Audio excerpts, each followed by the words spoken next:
بزرگان ملت، برادران اسلام، آج کی نشست میں تزکیہ نفس یعنی اصلاح نفس کا جائزہ لیں گے قرآن مجید اور احادیث مبارکہ کی روشنی میں۔ بالخصوص قرآن مجید فرقان حمید اس حوالے سے ہمیں کیا رہنمائی فراہم کرتا ہے۔ تزکیہ نفس یا اصلاح نفس سے مراد انسان کا دل، جو تمام خواہشات کا مرکز اور محور ہے۔ یہ دل ہی کسی چیز پر آمادہ ہو جائے تو مشکل سے مشکل کام بھی کر گزرتا ہے، اور اگر آمادہ نہ ہو تو ایک روٹی کا لقمہ منہ تک نہیں لے جاتا۔ انسان کہتا ہے دل نہیں کر رہا۔ کہ دل کرتا ہے تو انسان کام کرتا ہے، دل نہیں کرتا تو نہیں کرتا۔ یہ دل کا کرنا نہ کرنا یہ خواہش نفس ہے۔ ایک روایت مبارکہ میں آتا ہے کہ نبی مکرم صلی اللہ تعالی علیہ وآلہ وسلم نے آپ کے ہاتھ میں کوئی چھڑی یا کوئی تنکا پکڑا تھا، اور آپ نے زمین پر ایک دائرہ لگایا۔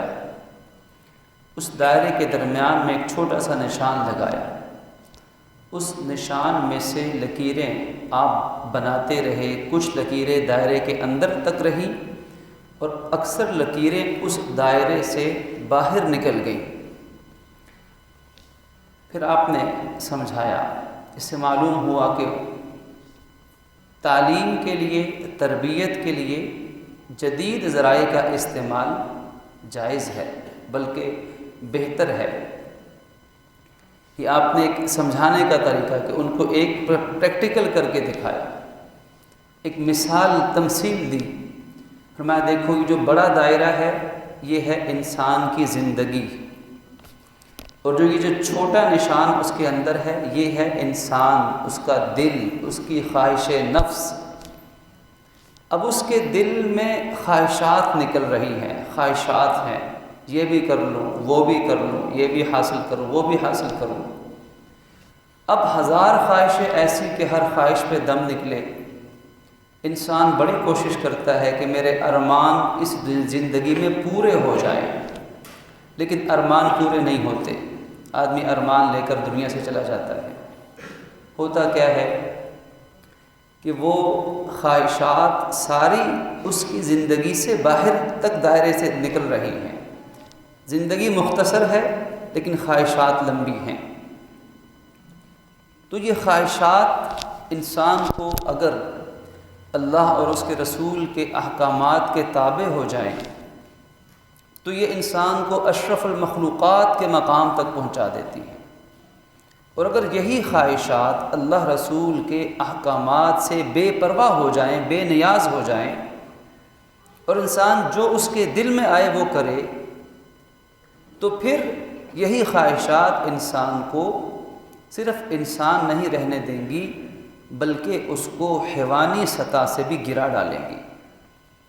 انسان سے جانور بہتر نظر آئیں گے۔ قرآن نے کہا کہ اولئک کالانعام، یہ تو چوپایوں کی طرح ہو گئے، جیسے جانور، درندے، وحشی، بے زبان چوپائے، بل ہم اضل، بلکہ ان سے بھی گئے گزرے ہیں۔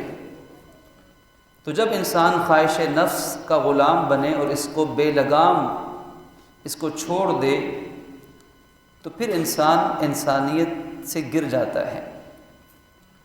اسی کو رحمت دو جہاں سب کہہ دیجیے صلی اللہ تعالی علیہ وآلہ وسلم نے ایک اور اپنے نبوت کے معجزانہ کلام سے ہم پہ واضح فرمایا کہ یاد رکھو انسان کے جسم میں ایک گوشت کا ٹکڑا ہے، اگر وہ گوشت کا ٹکڑا وہ ٹھیک ہو جائے، اس کی اصلاح ہو جائے، وہ صحیح راستے پر چلے تو پورا انسانی بدن صحیح چلے گا، اور اگر وہ ٹکڑا بگڑ جائے، خراب ہو جائے، غلط رخ پہ چل پڑے تو پورا بدن بگڑ جائے گا۔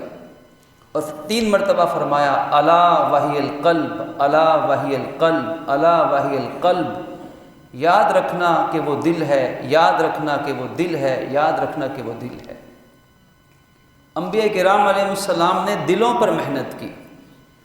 قرآن مجید اٹھائیے، تمام نبیوں کی محنت کا میدان انسان کا دل تھا کہ دل درست ہو جائے، دل ٹھیک ہو جائے تو معاشرہ خود بخود ٹھیک ہو جائے گا۔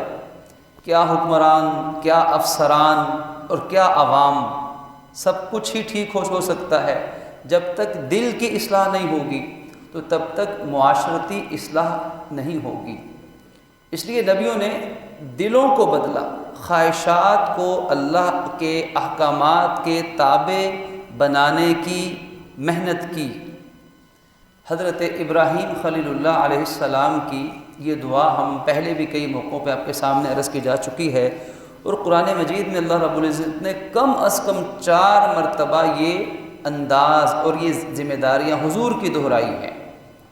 حضرت ابراہیم علیہ السلام کی دعاؤں میں اس کا تذکرہ ہے کہ یا اللہ ان میں ایسے رسول کو دنیا میں بھیج دیجئے یتلو علیہم آیاتی، جو ان کی جو آپ کی آیات کی تلاوت انہیں کر کے دکھائے، وَيُزَكِّيهِمْ، اور ان کا تزکیہ کرے، ان کی اصلاح کرے، یعنی ان کے دلوں میں جو خامیاں ہیں، جو دلوں کی بیماریاں ہیں، جو اخلاقی بیماریاں ہیں، ان کو نکالیں اور اس کی جگہ پر ان کے دلوں میں اچھی عادات پیدا کریں، یعنی ان کی خواہشات کو اللہ کے احکامات کے تابع بنائیں۔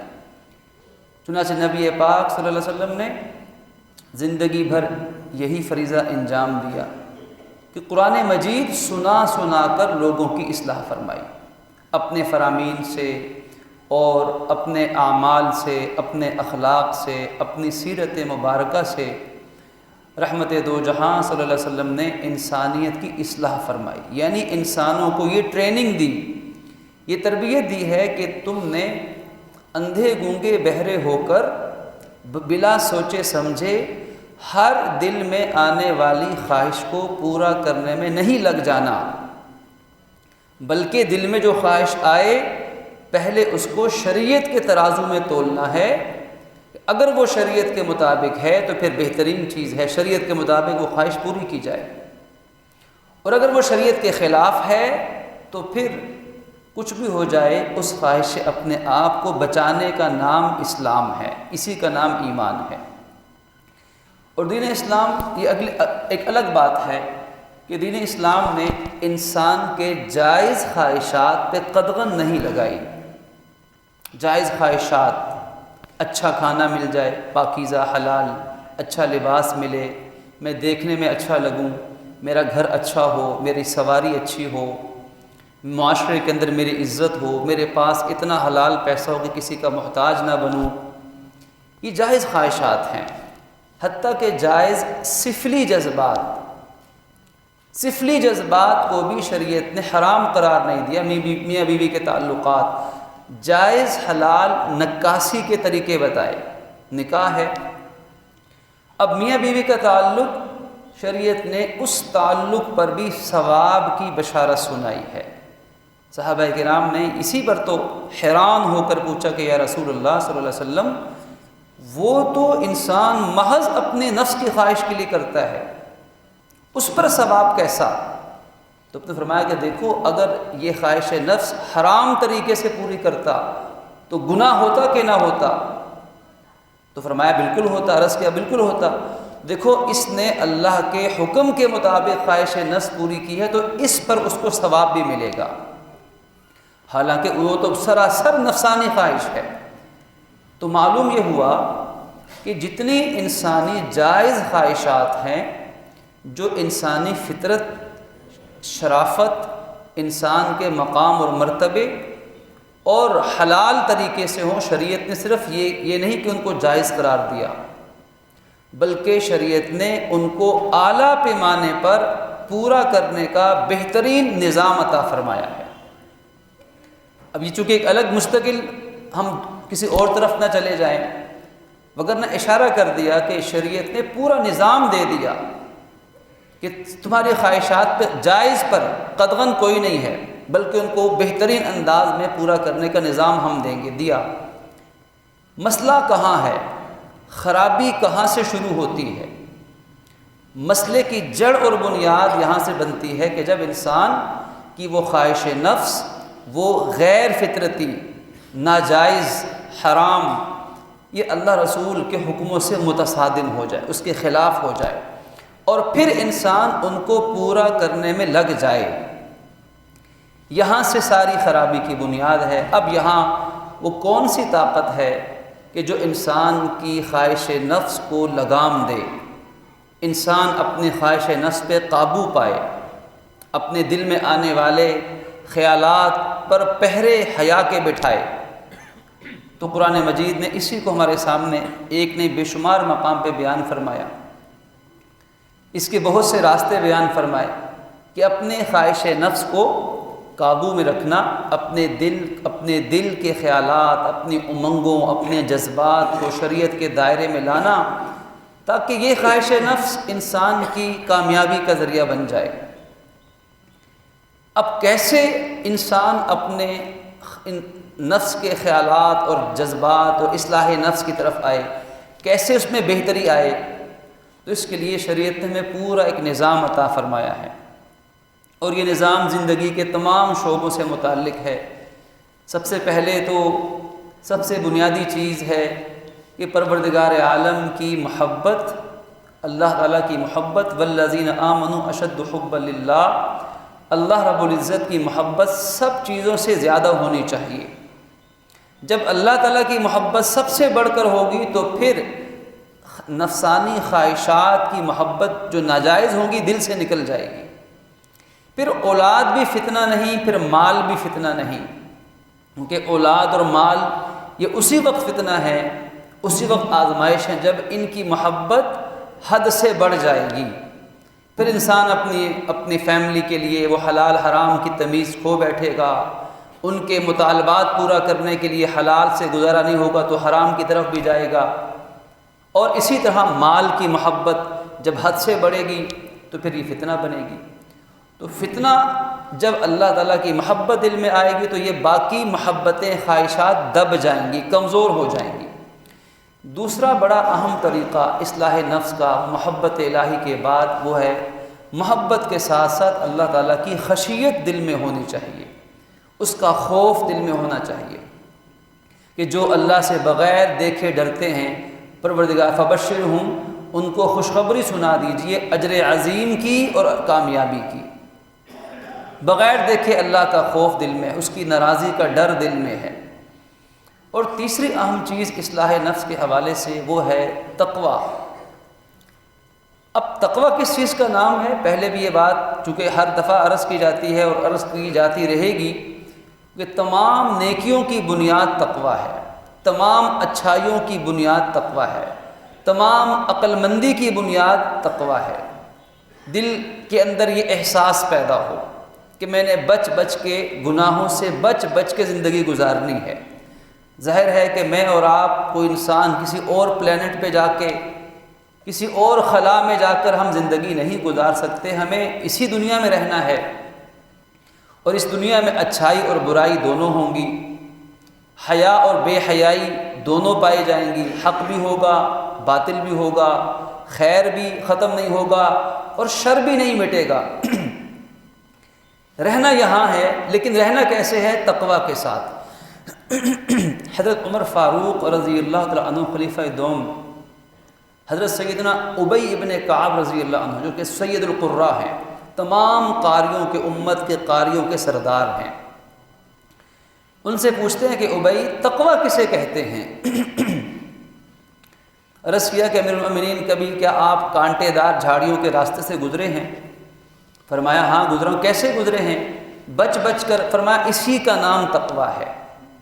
جیسے ایک راستے میں جگہ جگہ کانٹے دار کانٹے پڑے ہوں، یا آج فرض کر لیں شہری زندگی کے اندر بارش تو کہیں کیچڑ ہے، کہیں چھینٹے ہیں۔ اب عید کی نماز کے لیے سفید سوٹ پہن کر ایک انسان بڑے ناز نخرے سے چل رہا ہے اور جگہ جگہ کیچڑ کے چھینٹے ہیں۔ اب وہ کیسے چلے گا؟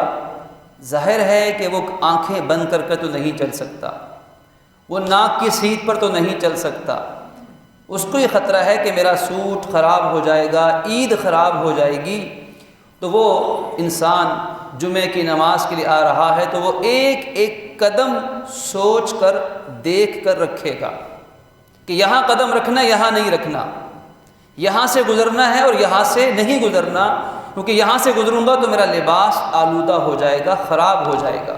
پھر میں اسی کا نام تقویٰ ہے، رہنا اسی دنیا میں ہے، انہی فضاؤں میں سانس لینا ہے، انہی بازاروں میں خرید و فروخت ہے، انہی تعلیمی اداروں کے اندر ہمارے بچوں نے پڑھنا ہے، یہی سکول، کالج، یونیورسٹی، ادارے، اور ملک سے باہر بھی بچے جا سکتے ہیں جہاں پر اخلاق، حیا، ایمان سب سے ارزاں چیز۔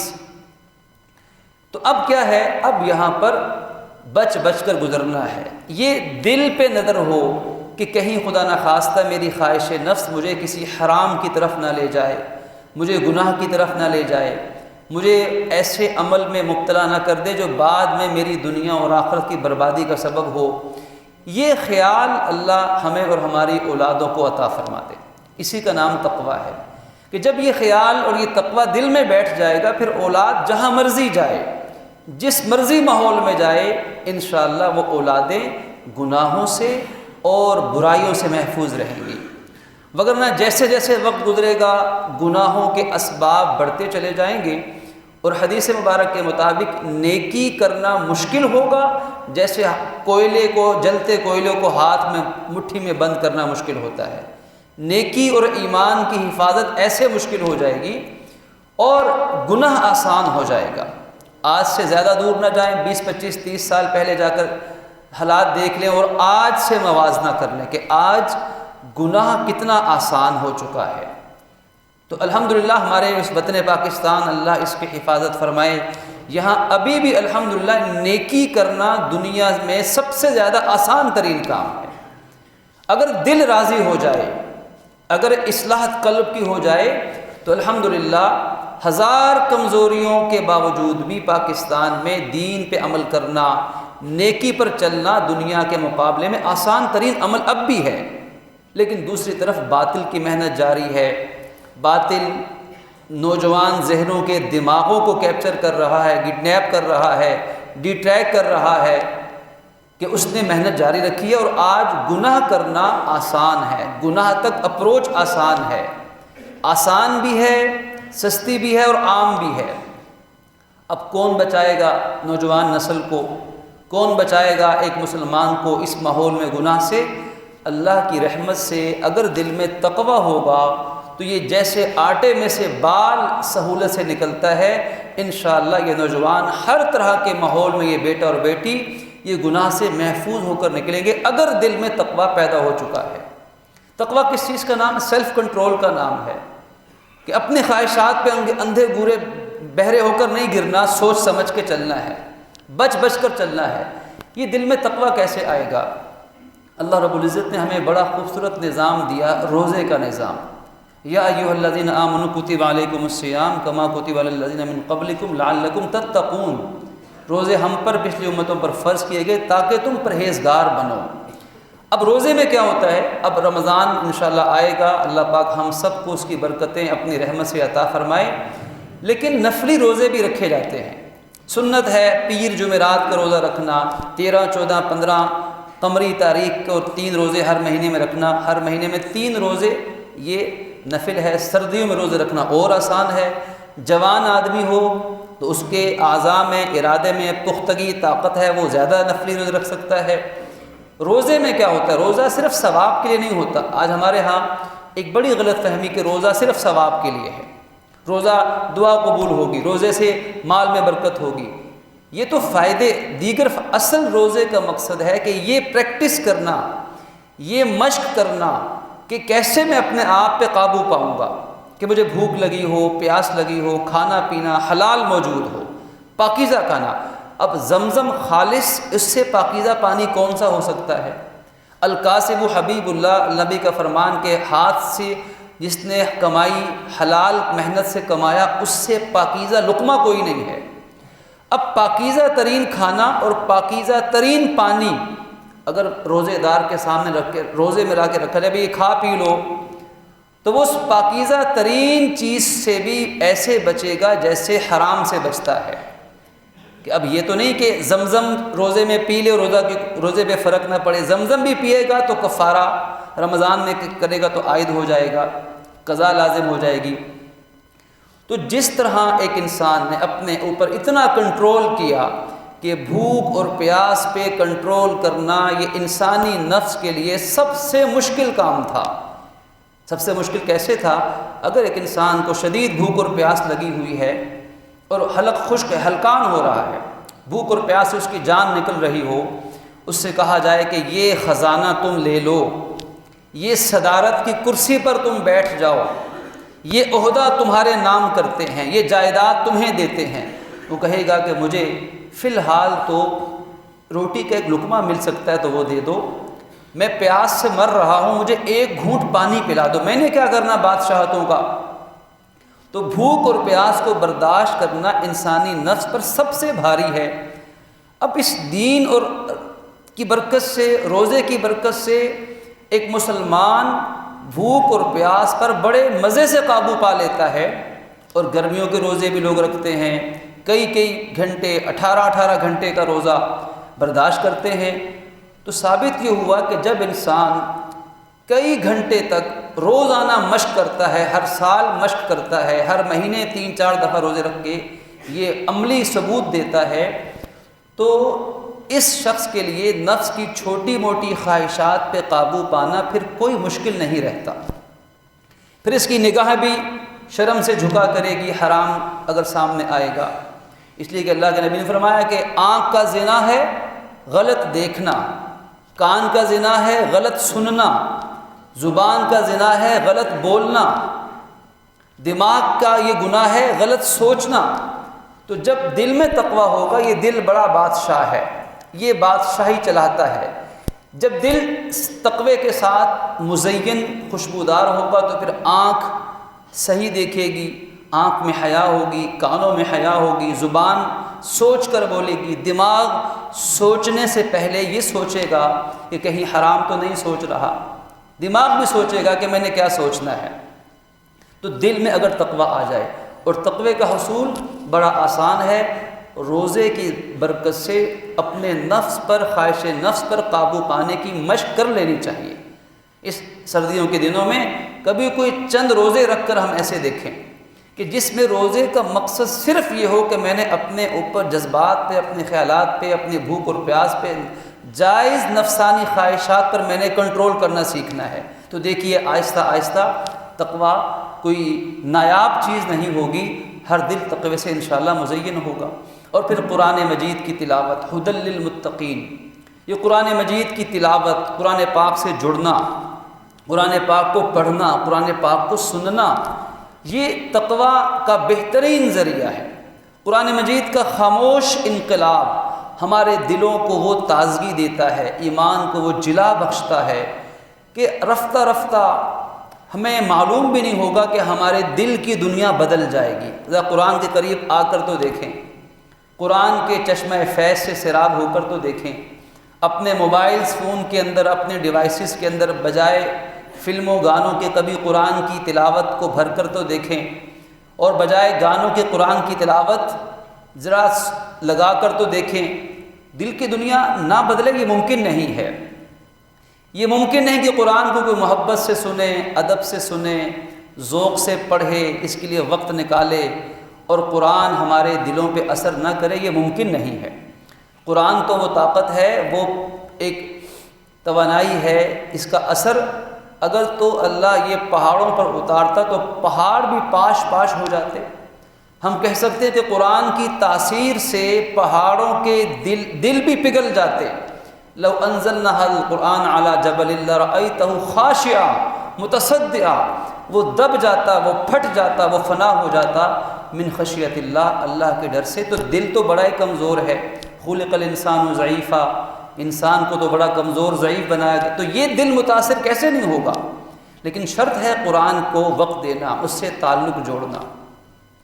اسی طرح تقویٰ کا حصول اصلاح نفس کے لیے ایک بڑی اہم چیز، بہت اہم چیز ہے نیک بندوں کی صحبت اختیار کرنا۔ قرآن مجید میں کیا فرمایا، ہمیں اصول دیا کہ فادخلی فی عبادی، میرے بندوں میں داخل ہو جاؤ، یعنی میرے بندوں کے پاس اٹھنا بیٹھنا شروع کر دو، اللہ کے ولیوں کے پاس، نیک لوگوں کے پاس، نیک ماحول میں، یعنی مسجد سے جڑیں۔ مسجد سے پاکیزہ ماحول کہاں ہوگا کائنات میں؟ مسجد کو وقت دیں۔ مسجد کے اندر اگر کوئی درس ہے، کوئی ذکر کی محفل ہے، کوئی دعا کی محفل ہے، کوئی تعلیم و تعلم ہے، کوئی سیکھنا سکھانا ہے، وہاں بیٹھیں، اپنے بچوں کو وہاں جوڑیں۔ مسجد کا ماحول ہمارے لیے ایک نسخہ کیمیا ہوگا دل کو بدلنے کے لیے۔ یہ پاکیزہ ماحول ہے نیک بندوں میں، کونوا مع الصادقین، قرآن نے کہا کہ سچوں کے ساتھ ہو جاؤ۔ سچے کون ہیں؟ اللہ کے اولیاء ہیں، اللہ کے نیک بندے ہیں، نیک مجمع ہے جو نیکی کی نیت سے اکٹھا ہوا ہے، جن کے جمع ہونے کا مقصد کوئی سیاسی پارٹیاں بنانا، جن کے جمع ہونے کا مقصد کوئی پیسہ کمانا نہیں، جن کا جمع ہونے کا مقصد کوئی دنیاوی نہیں، جو صرف اللہ کی رضا کے لیے اکٹھے ہوتے ہیں۔ آج ہم یہاں سب اس وقت اکٹھے ہیں، ہمارا مقصد کیا ہے؟ اللہ کی رضا، الحمدللہ، ایک فرض کو پورا کرنا، دین کی بات کو سننا۔ لیکن اے کاش یہی مجمع ہم سب جو صرف جمعے کے دن مسجد کو یوں بھر کے آباد کرتے ہیں، اے کاش ہمیں یہ توفیق ملے کہ پانچوں نمازوں میں ہم مسجدوں کو یوں ہی آباد کرنے والے بن جائیں۔ تو کیسے ممکن ہے کہ ایک انسان، ایک معاشرہ، ایک سوسائٹی مسجد کو آباد کرے، اللہ اس کے دل کی دنیا کو بے آباد رہنے دے؟ یہ کیسے ہو سکتا ہے؟ اللہ اس کے گھر کو اجاڑ کر دے، یہ کیسے ممکن ہے؟ گھر بھی آباد ہوں گے، دل بھی آباد ہوں گے جب مسجدیں آباد ہوں گی۔ تو اللہ ہمیں اپنی مسجدوں کو آباد کرنے کی توفیق دے۔ تھوڑا سا ہفتے میں ایک مرتبہ موقع ہوتا ہے، جمعے کے دن قرآن و سنت کی کوئی بات انسان سن سکتا ہے۔ یہ خطبہ، اس خطبے کا مقصد کیا ہے؟ خالی اپنے علمی وجاہت قائم کرنا تو نہیں ہے۔ خطبہ عربی کا ہم سنتے ہیں، ابھی ہر جمعے سنتے ہیں۔ اس خطبے کا مقصد اصلاح معاشرہ ہے، اصلاح نفس ہے۔ رحمت دو جہاں صلی اللہ علیہ وسلم یہ خطبہ اسی لیے ارشاد فرماتے تھے تاکہ مسلمان اس کو سن سکیں اور سن کر عمل کر سکیں، ان کی اصلاح ہو۔ لیکن آج چونکہ عربی زبان ہمیں اتنی نہیں آتی، اس لیے عربی خطبے کے ساتھ ہمیں اپنی قومی زبانوں میں، اپنی علاقائی زبانوں میں ہمیں دوسرے خطبے بھی دینے پڑتے ہیں تاکہ لوگوں کو سمجھ آ سکے۔ لیکن مسلمان ہفتے میں ایک دن بھی وقت نہ نکال سکے، اور جمعے کے دن بھی اتنا مصروف ہو گیا کہ جمعے کے دن بھی دوسری اذان سے پہلے مسجد میں قدم نہ رکھے، تو ظاہر ہے کہ اس انسان کی پھر توجہ اپنی اصلاح کی طرف نہیں، دنیا چھا گئی ہے۔ تو کوشش کرنی چاہیے کہ جمعے کے دن ہم اپنی مصروفیات کو سمیٹ کر جہاں جمعہ پڑھنا ہے، جہاں جمعے کی نماز ادا کرنی ہے، وہاں وقت سے پہلے پہنچیں۔ پہلی اذان جب ہو جائے، یہ شرعی مسئلہ بھی ہم یاد رکھیں کہ جب پہلی اذان ہو جائے اور جس جگہ ہم نے جمعے کی نماز پڑھنی ہے، پھر ہمارے لیے جمعے کی تیاری اور اس مسجد کی طرف جانے کے سوا اور کوئی کام جائز نہیں رہتا۔ خدا نخواستہ کوئی مجبوری، بیماری، کوئی حادثاتی کیفیت، وہ الگ ہے۔